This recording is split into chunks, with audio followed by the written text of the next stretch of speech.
Next week, on Tuesday, I signed myself out of school early and took the bus to the university campus.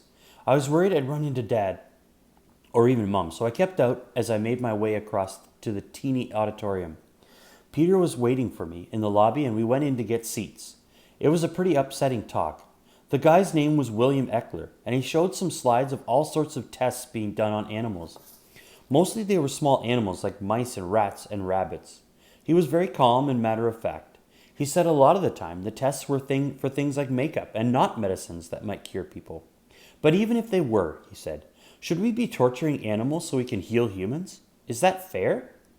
I guess I'd always assumed humans were more important than animals. We killed and ate animals all the time, unless you were a vegetarian, which I wasn't, so it seemed hypocritical to start worrying about animals' feelings or how we treated them. I found it hard to worry too much about a rat or a mouse. At the end of his talk, Eckler showed a movie of the inside of a medical research facility. It was called the Thurston Foundation. The movie had no sound, and it was black and white. The picture was all shaky, like they'd smuggled a hidden camera inside and filmed in a hurry. I saw rows and rows of cages filled with all sorts of animals.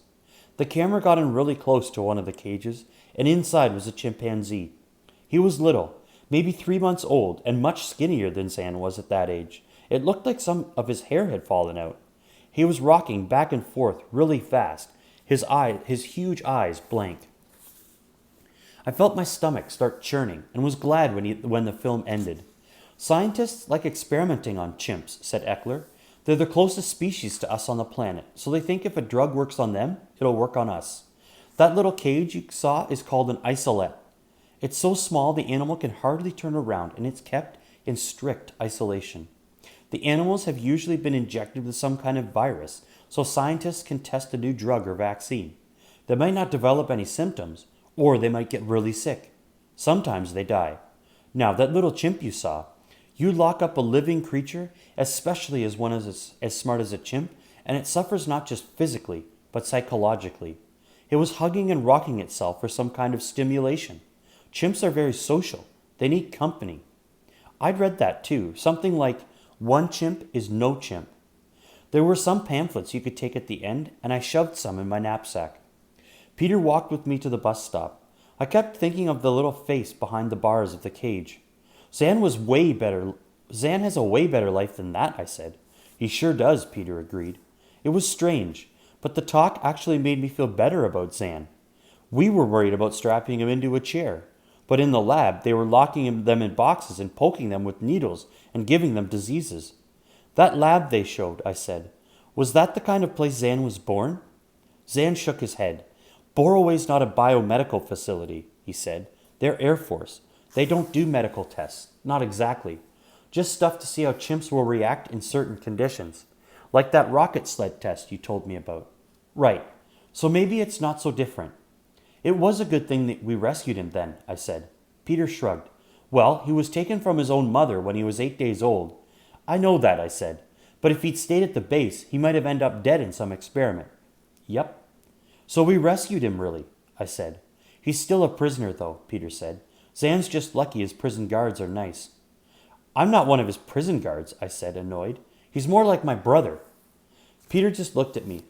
People don't usually get paid for playing with their little brothers. A few weeks ago, I told him I was getting paid for my shift with Zan, and now I wished I hadn't. Kids get paid for babysitting their little brothers and sisters, I said, using Mum's argument. Anyway, I added after a few seconds, you don't work for free. Peter chuckled. Nope, I gotta pay my way through school, man. So only I shouldn't get paid, I said. Peter smiled apologetically. Hey, I'm sorry, man. I know you love him. I love him too. My head's just full of this stuff, and I'm just thinking out loud. Forget it, okay? Okay. I couldn't really get mad at Peter. I liked him too much, and he was always kind to me. We reached the bus stop, and I could see my bus coming down the street. Do you think Zan should have some chimp friends? I said. Peter laughed. Yeah, I'm sure your dad would be thrilled to have another one in the house. That's not the main thing I worry about, he said. You know what I worry about? What's going to happen to Zan when this experiment's over? All the way home, I mulled over what Peter had said. I'd never really thought about an afterwards with Zan. When a baby arrived at your house, all tiny and wrapped up, and you bottle fed him and took care of him, you assumed he was part of the family and there to stay. That's what I thought. And that's what I sure I'm that's sure sorry, and that's sure what Zan thought. We were his family. I'd never had a pet, but it seemed like when people brought home a puppy or a kitten, it stayed with them until it died. And Zan was so much more than a pet. You couldn't send him away just because the experiment was over. I had to change buses at Cordova Plaza. As I waited, I could see the Bank of Montreal, where I'd been depositing all the money from my shifts with Zan. I wondered if I should go and take it out and give it back, and make a little speech about how I didn't want to be a prison guard anymore. But I was selfish. I liked having my own money. I could buy stuff for Jennifer and take her out someday, when she was allowed, which was 3 years away. In the meantime, I was saving up for a new camera. But I started to think maybe I should be saving up for something else. Maybe I should be saving up so I could take care of Zan.